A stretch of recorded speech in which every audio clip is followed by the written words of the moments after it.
एक समय की बात है। गौतम बुद्ध अपने शिष्य के साथ बैठे हुए थे और उन्हें उपदेश दे रहे थे।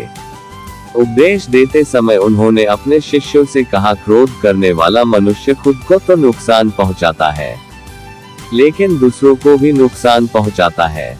उपदेश खत्म हो जाने के बाद उनके शिष्यों में से एक शिष्य खड़ा होता है और गौतम बुद्ध को बोलता है, तो एक ढोंगी बाबा है, तेरी बातें मनुष्यों के रहन सहन से विपरीत है। तू जो भी हमें कहता है उन बातों को खुद तो करता नहीं है, दूसरों को ये सब करने को कहता रहता है। जब वह शिष्य गौतम बुद्ध को उल्टी सीधी बातें कह रहा था, तब गौतम बुद्ध ने कोई प्रतिक्रिया नहीं दी और वे शांत बैठे रहे। लेकिन गौतम बुद्ध को ऐसे देखकर वह शिष्य और भी ज्यादा क्रोधित हो गया और गुस्से में आकर उस शिष्य ने गौतम बुद्ध के मुख पर थूक फेंक दिया। इसके बाद भी गौतम बुद्ध ने गुस्सा नहीं किया, ना ही कोई प्रतिक्रिया की, वे बिल्कुल शांत बैठे रहे। गौतम बुद्ध ने अपने चेहरे से थूक को पोंछा और वे चुपचाप बैठ गए। ये सब देखकर अब उस शिष्य को कुछ समझ नहीं आया कि अब वे क्या करेगा और गुस्से में आकर वह उस जगह को छोड़कर चला गया।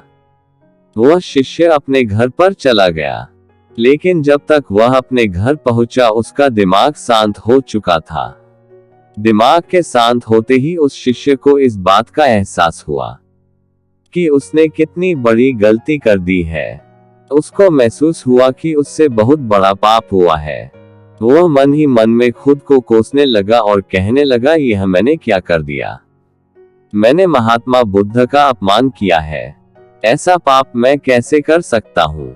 मैंने बहुत बड़ी गलती कर दी है, मुझे अभी जाकर उनसे माफी मांगनी होगी। ये कहकर वह तुरंत ही गौतम बुद्ध के पास चला जाता है।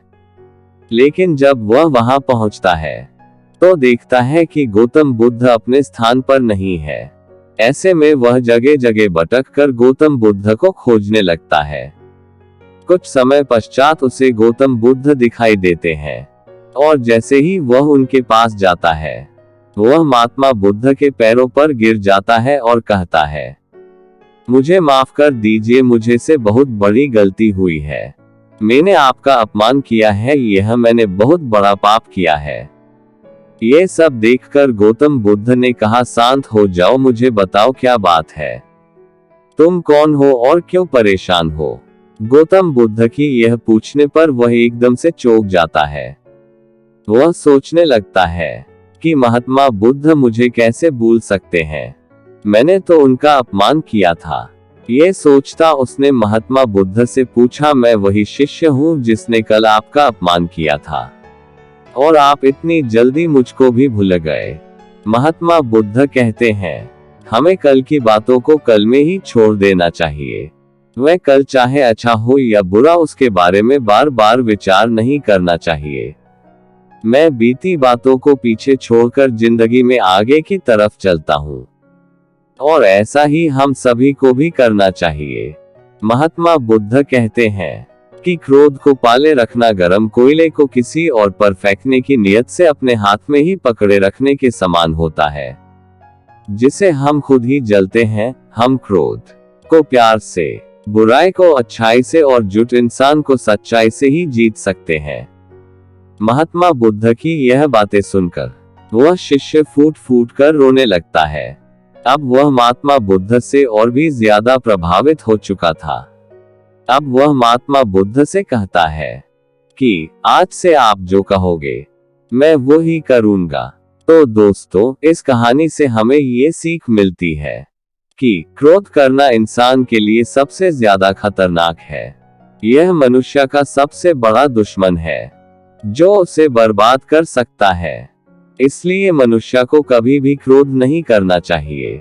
मनुष्य को जितना हो सके अपने क्रोध को काबू में रखना चाहिए, क्योंकि क्रोध में आकर मनुष्य कुछ ऐसा कर बैठता है जिसका पछतावा उसे बाद में होता है, लेकिन तब तक बहुत देर हो चुकी होती है।